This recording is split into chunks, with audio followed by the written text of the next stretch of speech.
The surrounding states are spending tons of money in their budgets, inviting residents of Illinois to move to all the surrounding states and inviting their business over. California is getting ready to kill all its tax breaks for businesses working in the state of California. Which, if you're a business, why would you want to work here where well, this is to help fund pension funds. That's what they're saying. Well, California has a lot of unpaid debt that has to be paid. That's called pension funds. And but what happens is that when they chase the businesses out, those workers don't have any job anymore because they're not going to hire. They're not going to bring the workers with them because the workers caused the problem. They're going to go to a state like Arizona, which does have Nevada basically is a right-to-work state that has unions in it, which doesn't work. But it's SEIU, and SEIU wants to organize the businesses that are coming in.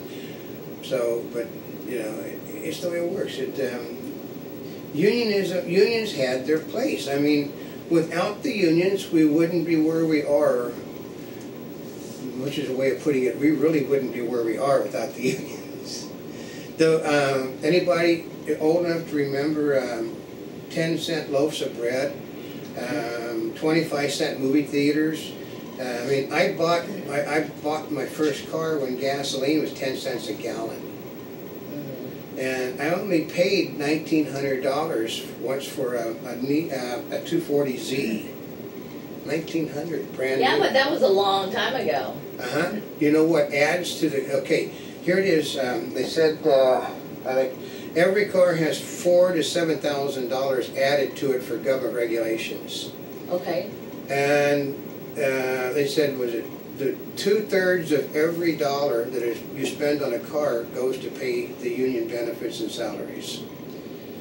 And California, for instance, its housing costs are higher than anybody else. They're 7 times higher because that 7 times goes to pay the union money to build a house. People that basically are independents don't have that problem, which is why they can build houses cheaper.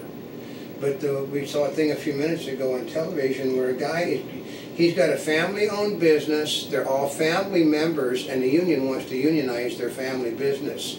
Even though it will put the family members out of jobs, well, you can't have a business that is not, that you don't allow other people to work in. There's nothing in the Constitution that says that you can't have a family business. But they're going to court, and they threaten to shut down his business unless he hires workers from union workers. And because the family's not going to unionize, why would you want to unionize an 80-year-old family business? No, you don't need to. That's right. So. And you probably don't want it either. I know. My mother fought off the unions in the business she was in for, I think she was, upper hierarchy for like 35 years, and finally the unions just crushed the business. They crushed it. They caused the restaurant chain to be dumped off on a chain. I always love this. The gross income of the chain that bought her chain was $350 million a year. The net income of her restaurant business was $7 billion a year.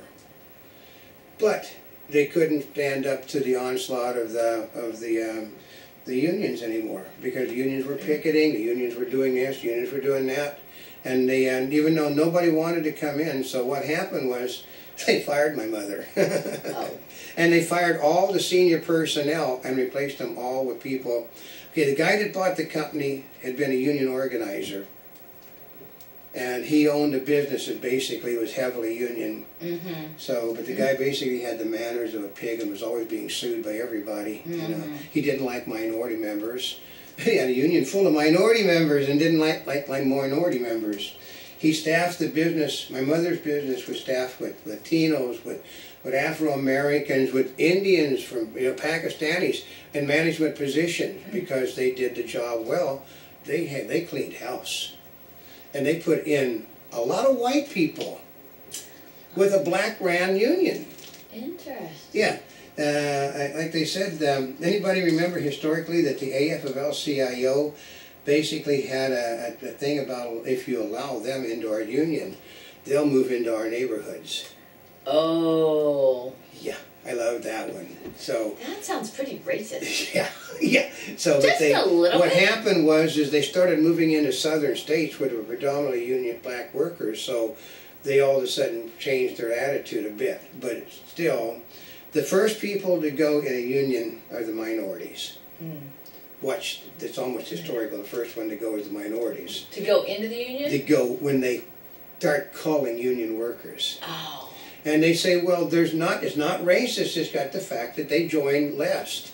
Last, yeah. Last goes first. And they have the less buildup of things. I mean, try to find a lot of black union workers with fully accrued union benefits, like at 40 years on a job. And that's not necessarily because of the business folks. But it doesn't make any difference. So that when Obama, we've talked about it, there is nothing in our Constitution that says Obama has to leave office. Nothing. It says the president, at a certain date and time, the next president shall assume, but there is nothing in the Constitution other than the fact of removal by the House and Senate that says that a president must leave office. You can't force him out. If he wants to stay there and run the country, he can stay in the White House and run the country. The president cannot. The new president, he can be elected. It does you no good if you have a House and if you have Congress that basically listens to the other president. Same dictators do the same thing. They simply decide not to leave office, and they have control of enough of either body that they can basically maintain it. Obama has no intention of leaving office. I mean, he's got to rule by decree. Republicans, they'll catch on. Give them another 10, 11 months. They'll finally get the idea. He's not actually a moderate. He's not joining with us. He's ruling by decree. Yeah, surprise, surprise. So if the lower courts will probably rule with the Labor Department that you're violating the rights of the unions not to be able to have the secret ballot violates their right, even though it is guaranteed in our Constitution the right to a secret ballot. Oh, is it guaranteed in the Constitution? It's in the old Bill of Rights, which is under attack from whom at the moment? Oh, actually, I don't think they're paying any attention to what the law is. Part of it is the law exists, but I think they're just ignoring it. As one of the congressmen says, the Constitution is what we say it is. Ooh, who said that? That was one of Obama's supporters. The same people that basically, we have no need to read the legislation we pass. We just, we pass it, and then they fill in the blank spots later. I mean, like, you realize that 550 pages of the health care bill that were never written are now there because it was filled in after the great big to be filled in later. See, that's where you really need to be concerned. Yeah, but nobody reads the legislation. Republicans. Well, they don't even read it before they vote on it. Republicans will admit that only 2 or 3 Republicans have ever read any of the legislation that has passed because it's too big. Well, I'm not a lawyer, and it's written by lawyers. Well, you should. Constitution of the United States was written by lawyers. It was written by doctors. It was written by engineers. It was written, even though Glenn Beck doesn't these people. People like, I love that the Constitution was written by people that were atheists, and they were such and such, and they didn't believe in God, and they were enlightened people. Yeah, and they were ministers. I think there was a rabbi or two. There were doctors, there were soldiers, there were seafarers. Everybody, the Constitution and the Declaration of Independence was written by a collective of people of different occupations and different lifestyles. Rich, not so rich. Farmers, not farmers.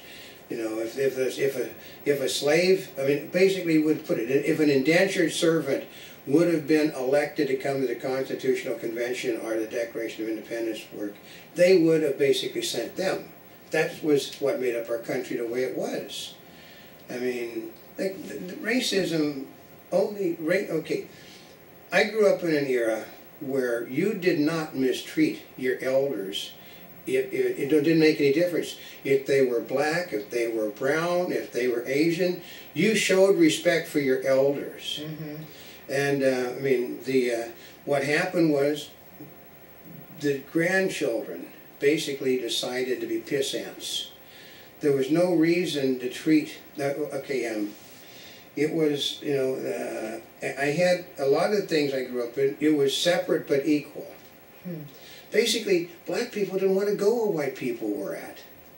Because they like different music, they like to dance different, they like to dress different, and they didn't want people complaining about how they did. And then the white people didn't go to places, you know, didn't go over to the Apollo.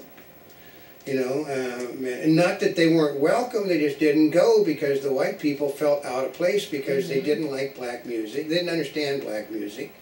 And, you know, it's just like Sam Cooke, for instance, got killed because he was out with a white girl.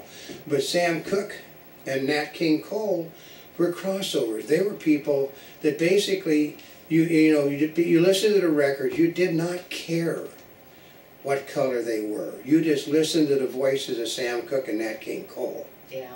And, I mean, does anybody care that Mona Lisa was, you know, a black man's song? And that it came from Captain Carey USA, which was an album. I didn't even know they were, or did they really care? Yeah, and that no one cared. Did anybody care about Alexander Dumont was a black man? The guy that wrote The Three Musketeers, The Count of Monte Cristo, a black man. Or that, you know, the biggest offense of them all, an Irishman created mayonnaise.